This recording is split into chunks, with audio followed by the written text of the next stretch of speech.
Surxondaryo viloyatining Angor tumanidagi Bahor, Chinobod va Do'stlik mahallalariga soliq inspektori Anvar Eshqurbonov biriktirilgan. Mahallalarda soliq organlari faoliyati axborot tizimidagi baholash natijalariga ko'ra, u viloyat bo'yicha mahallalarga biriktirilgan soliq inspektorlari orasida har oy yuqori ko'rsatkichlarni qayd etib kelmoqda. Bunday muvaffaqiyatga erishish albatta katta mehnat va tajriba talab etadi. Soliq inspektori o'ziga biriktirilgan mahallalarda yurib, mavjud imkoniyatlarni ishga solgan holda soliq bazasini kengaytirish, tadbirkorlik faoliyatini qonuniylashtirish hamda vaqtincha faoliyatni to'xtatgan tadbirkorlik subyektlariga faoliyatlarni qayta tiklashda amaliy yordam ko'rsatib kelmoqda. E'tiborli jihati shundaki, soliq inspektori hududda faoliyat yurituvchi tadbirkorlar bilan manzilli targ'ibot ishlarini muntazam olib bormoqda. Har bir tadbirkor bilan alohida muloqotga kirishib, soliq qonunchiligiga qay darajada rioya qilinayotganligini o'rganadi. Agar faoliyatda kamchiliklar aniqlansa, shu zahotiyoq bartaraf etish choralarini ko'radi. Shu boisdan ham inspektor har oyda eng yuqori KPI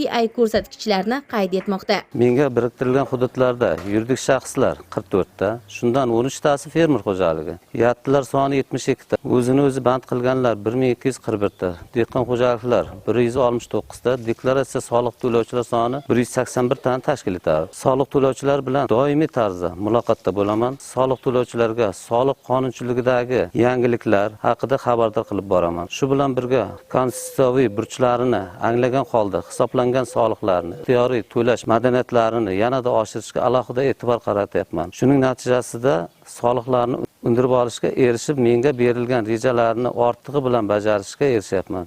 Shu bois ham har oyda KPI ko'rsatkichim ham yuqori ball tashkil etyapti. Shuningdek, soliq inspektori soliq qarzi yuzaga kelgan tadbirkorlar bilan ham muloqotga kirishib, soliq to'lash nafaqat majburiyat, balki konstitutsiyaviy burch ekanligini, ular tomonidan to'lanayotgan soliqlar mamlakatimiz taraqqiyoti va xalq farovonligi uchun muhim ahamiyatga ega ekanligini tushuntirmoqda. Bir so'z bilan aytganda, mahallada ishbilarmonlik muhitini yaxshilash, soliq bazasini kengaytirish va soliq madaniyatini shakllantirishda aynan mana shunday mas'uliyatli va fidoyi inspektorlar faoliyati katta ahamiyatga ega. Muqaddas Panjiy va Ilyos Rahmatov tafsilot informatsion tahliliy dastur uchun.